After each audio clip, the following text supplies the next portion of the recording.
bioquímicos de la especie. ¿Qué quiere decir esto? Pues que este árbol que está aquí produce un cierto tipo de metabolito secundario diferente a los intereses que están ahí.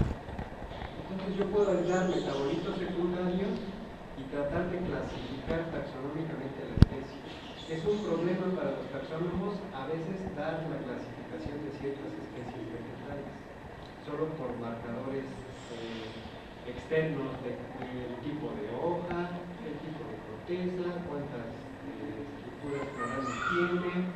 Eso hacen los taxónomos, en base a eso clasifican a las especies.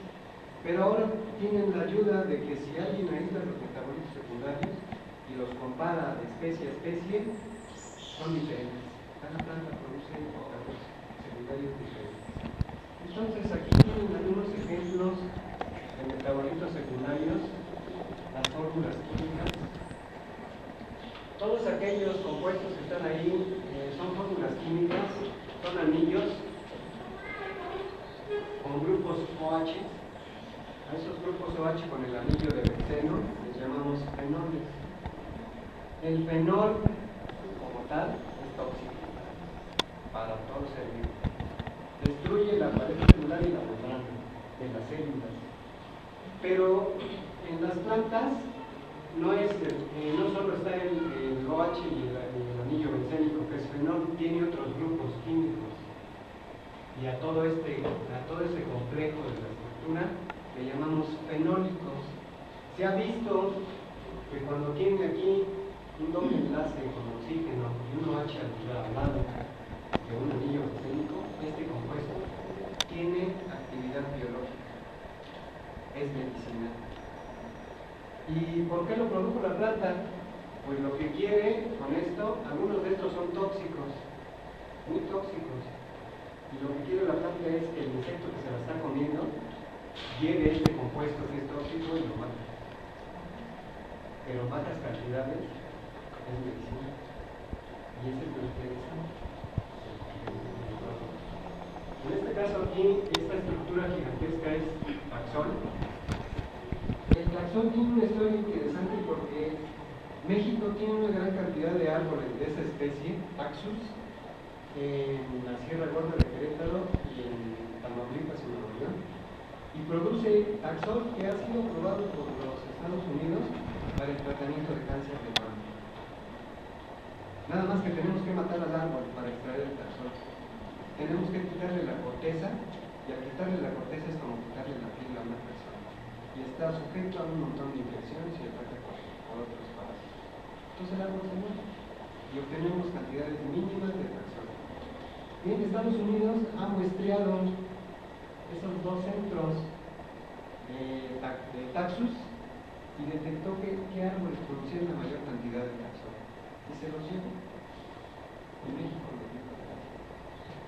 Y ahora ellos no dependen de venir a México a colectar los taxus porque pueden establecer cultivos de tejidos vegetales de esos árboles allá en Estados Unidos. Ya no dependen de comprar más de aquí se tiene. Entonces, más o menos por ahí es un ejemplo de la importancia de preservar la flora nativa, de preservarla porque no sabemos qué hay ahí. Y como no sabíamos qué había ahí, pues se hizo el estudio, muestrearon una gran cantidad de árboles, ¿sí? Se llevaron las semillas y dijeron, pues estas dos especies de árboles de tal lado producen una gran cantidad de taxol. ¿Se imaginan? Si queremos tratar a gente con cáncer de mama, le tenemos que comprar el taxol que se generó. Pero bueno, es parte de la historia. Sigamos con esto. Se dice que estos metabolitos secundarios tienen un papel ecofisiológico en las plantas. ¿Qué es eso del ecofisiológico? Bueno, pues la planta, al producir metabolitos secundarios, ayuda a defenderse del ataque por insectos, para que no se la coman y mueran. Esos metabolitos secundarios también le ayudan para atraer polinizadores. Necesitamos que haya polinización ahí para producción de las semillas que van a ser la siguiente generación de esa planta en el suelo cuando cuando germinen. Y protegen a las plantas de los factores abióticos también. Esas son algunas de las funciones de los metabolitos secundarios. Pero bueno, ahora hablamos de actividad biológica. Esto de actividad biológica es relativamente reciente. El hombre descubrió que esos metabolitos secundarios en humanos curaban cierto tipo de enfermedades. Pero esto ya lo sabían tanto los chinos como los que vivíamos aquí, los que vivían aquí, a través del conocimiento empírico, el uso de las plantas para tratar cierto tipo de enfermedades. Y bueno, redundo en lo siguiente. Esa información se perdió cuando nos conquistaron y nos impusieron un Dios. Nos dijeron, este es el Dios verdadero. Y habrá Dios espiritual. Bueno, nos impusieron un Dios. Esa parte del conocimiento, una gran parte se perdió. Y la que continuó, pues sirvió para esto, ¿no? Entonces, nos dimos cuenta que los metabolitos secundarios que la planta produce para protegerse del ataque de los herbívoros tienen propiedades medicinales en humanos. Y si quieren leer más, esta bibliografía de Plant Physiology tiene una buena cantidad de información sobre las plantas, sobre esos compuestos medicinales, que ahorita vamos a revisar algunos que son relacionados. Y bueno, si ven ahí, el chapulín se ha comido casi toda la planta. Y esa planta ha entrado en estrés por ese ataque que tiene. Bien, empecemos con una de la Sierra Nevada. Que yo creo que todos la conocen. ¿Conocen el estafiano? Ese es el estafiano. Y hay una gran cantidad por aquí. Bien, en 1997, ese señor, qué raro que no sea mexicano, por colaboradores en 1997 llegaron a México, estudiaron el estafiate y encontraron que el extracto, cuando colocaban en las hojas el tallo completo del estafiate en alcohol, se extraía cierto tipo de compuesto. Y en ese compuesto iban unos compuestos químicos que les llamamos lactonas sesquiterpénicas y que tienen un efecto inhibitorio de un compuesto llamado factor nuclear kappa beta. Eso ya es traducido al español. En inglés lo encuentran al revés: NF kappa beta. Si lo teclean así en internet, NF kappa beta, probablemente no encuentren nada. Digo, encuentren todo lo relacionado a ese factor. Es importantísimo ese factor nuclear kappa beta. Voy a hablar de él. ¿Qué es el factor nuclear kappa beta?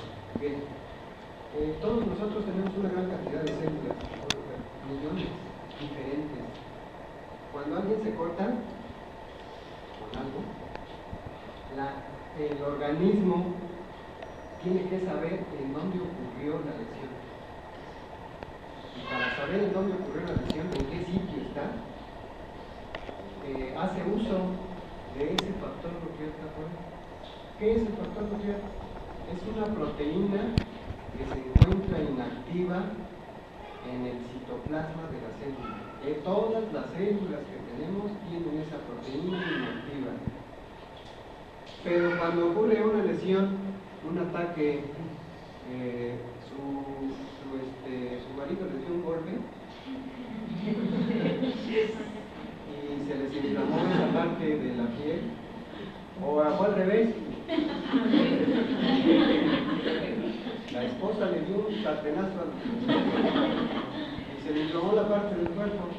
Bien, todas las células en donde recibió el golpe activan al factor nuclear kappa beta, y al activarlo generan señales que van al núcleo. Las proteínas activas que estaban en el citoplasma se meten al núcleo. En el núcleo de la célula está el DNA. A lo mejor los que estudiaron biología lo saben y los que no.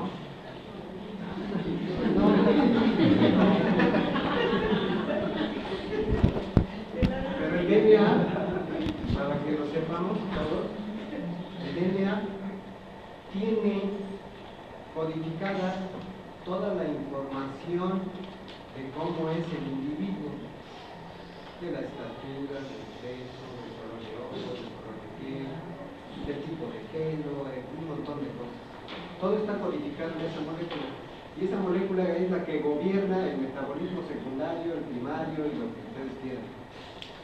Entonces, la proteína que estaba inactiva cuando recibió el golpe de la persona o cuando fue infectada por una bacteria, por un virus, o por la radiación solar, o por el humo del cigarro que fuma al lado mío, o por un montón de productos químicos que hay en el ambiente, todo eso desencadena que la proteína, que esa proteína se active, llega al núcleo. ¿Y qué hace en el núcleo? Al núcleo lo que hace es que se enciendan los genes de un fenómeno que llamamos inflamatorio. Por eso se inflama el tejido. Y entonces, al encender los genes del fenómeno inflamatorio, las células permanecen inflamadas, y si fue una bacteria la que entró, el sistema inmune se encarga de acabar con la bacteria. Si puede. Si no puede, la bacteria prevalece y la infección sigue, y hay que utilizar antibióticos y demás, y algunas veces ni los antibióticos hacen nada a las bacterias y la gente muere por infecciones.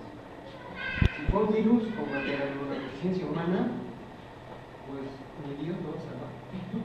Ni yéndose de rodillas a la Basílica de Guadalupe, ni rezando 1000 Padres Nuestros y Aves Marías, se va a salvar. Entonces, cuando esos organismos infectan a un ser, lo que se hace es activar ese factor nuclear, genera la inflamación. Y la inflamación es el proceso para eliminar al agente agresor. Y si se elimina al agente agresor, estamos bien, si no, pues hay problemas. Entonces ahora, jóvenes, pienso que estoy en clase.